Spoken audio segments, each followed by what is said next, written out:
Hello and welcome back to my channel. I decided a couple weeks ago that I would carry on with my little series of when you only have half an hour, because that's pretty much all the time I have got. So my name is Sasha Reade, and tonight I'm going to share with you a fun craft that you can do when you've only got half an hour to work with. So these are designed to be simple, fun ways to use techniques and enjoy a bit of crafting when you can squish it in if you're really busy and if you're stuck in a lockdown like we are. So I'm going to get started by stamping out some background images. I thought it would be fun to use the Emboss resist technique. So I'm getting started with a standard size card base. This is an A5 sheet of cardstock, and I found a stamp set that I've not used yet, which is the Floral Mandala, and I will do my best to link it down below if it's still on offer on Craft Stash, which was where I bought it from. And I just want to create a background. So I'm just laying down a couple of the stamps. I could have used more, but I really want the color to be one of the focal points. I really like bright, vibrant colors, and that's kind of what I was wanting to go for today. So I'm getting started with my piece of card. I have gone ahead and I have used my anti-static powder bag along the top of it just to make sure that I don't get any embossing powder sticking where I don't want it to stick. I'll link one down below for you if you haven't got one. It's well worth having when you're doing embossing. I'm using my Versamark watermark ink pad. This is such a great ink pad for embossing. I've never had an issue with it. It always does a brilliant job, and I make sure to keep it re-inked constantly. I don't want to have my ink pad dry out at all, because the whole point of it is that it's like a sticky ink, so it's really, really handy when it's got lots of sticky ink in it. So I'm doing the reverse side now. I flipped my cardstock around, and the two images do overlap, but it doesn't actually make that much of a difference. You can't really notice it when it's embossed and when we've done our technique. So I just wanted to save time, hence why I didn't bother moving my stamps around. I just flipped my card around. This is all about time-saving crafting. Now today I thought it would be fun to go ahead and make some tags to go with gifts, because the amount of times I'm sending a gift and I want to put a little tag on it and I actually have to then go and make a tag, which doesn't take long, but I thought when I've only got half an hour, let's make a few tags, and then I've got some tags ready to give out on gifts that I will probably end up posting. I've used Alina's clear embossing powder here. I'll link that down below. This board here is just a heat resistant piece of board. I'm not sure what it is. I picked it up at a craft fair, and it is great because it saves my worktop from kind of bubbling. So the worktop I'm working on is just a piece of, it's like the plastic water resistant self-adhesive sticky stuff that you would put on your countertops if you want to change the look of your countertops. I just bought a roll of that and I put it down over top of my IKEA computer mat and cover it with that. And so that's all that is, but it will bubble up if you heat it, because I think that's how you remove it from your countertop, is you heat it and it peels up. So I've got that little board there just to kind of protect my surface. I've had a few questions about my surface, and so that is what I use to do my videos with. So here I'm lazy and I wanted to save time, so I decided that I would just do ink pad straight onto the cardstock. Now you can see the lines a lot more defined. It looks a bit ugly. I do go in a bit later on with my little blending brushes and kind of blend those lines a little bit more, but actually in the end it looks really good, and it's actually my favorite one that I do today. So now I'm just doing the same technique, but I'm using the blending brushes instead of using the ink pad directly onto the cardstock. So I've got my blending brushes. These are from KS Crafts on AliExpress. You can get these absolutely everywhere now. You can get them on Amazon, AliExpress, every craft shop sells them. These are my favorite kind of blending brushes. They just work the best for me.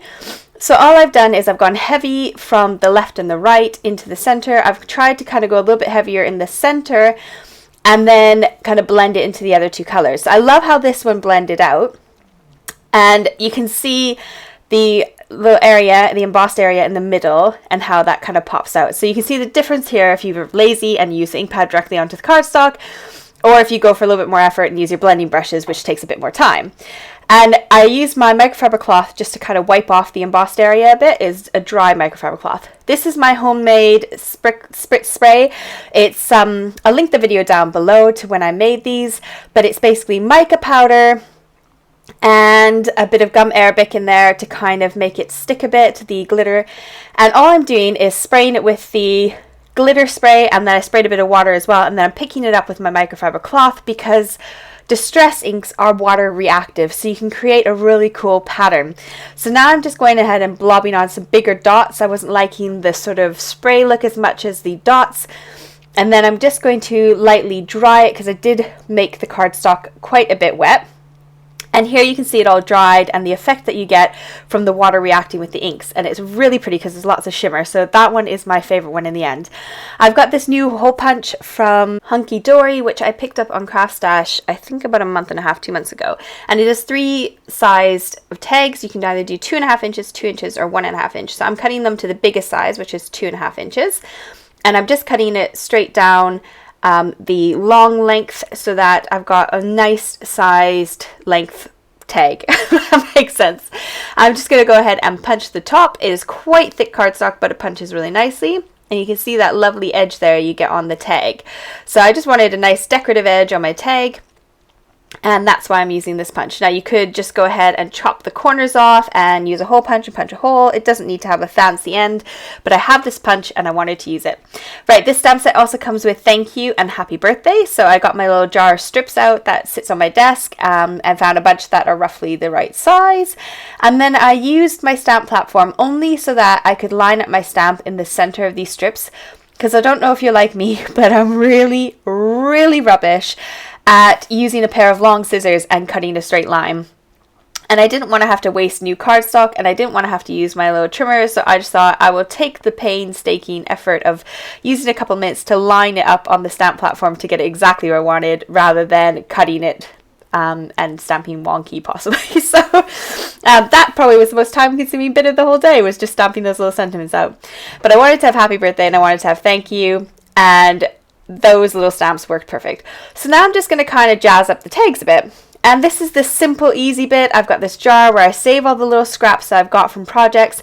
And I'm just using that jar and adding on strips. And some of them I've already stuck adhesive onto the back of the strips, so that's why I just peeled them off and stick them on.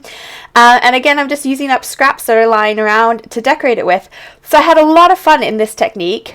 I've got 6 beautiful tags, and this was my half an hour craft session.